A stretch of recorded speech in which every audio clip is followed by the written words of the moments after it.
የኢየሱስ ክርስቶስ ሐዋርያ ጴጥሮስ እግዚአብሔር አብ አስቀድሞ እንዳወቃቸው በመንፈስም እንደሚቀደሱ ይታዘዙና በኢየሱስ ክርስቶስ ደም ይረጩ ዘንድ ለተመረጡት በጳንጦስና በገላትያ በቀጰዶቅያም በእስያም በቢታንያም ለተበተኑ መጻተኞች ጸጋና ሰላም ይብዛላችሁ።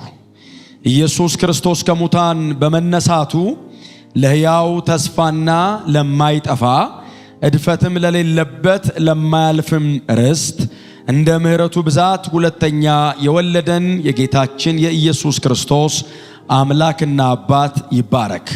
ይህም ርስት በመጨረሻው ዘመን ይገለጥ ዘንድ ለተዘጋጀ መዳን በእምነት በእግዚአብሔር ኃይል ለተጠበቃችሁ ለእናንተ በሰማይ ቀርቶላችኋል። በዚህም እጅግ ደስ ይላችኋል። ነገር ግን በእሳት ምንም ቢፈተን ከሚጠፋው ወርቅ ይልቅ አብልጦ የሚከብር የተፈተነ እምነታችሁ ኢየሱስ ክርስቶስ ሲገለጥ ለምስጋናና ለክብር ለውዳሴም ይገኝ ዘንድ አሁን ጥቂት ጊዜ ቢያስፈልግ በልዩ ልዩ ፈተና አዝናችኋል ይላል።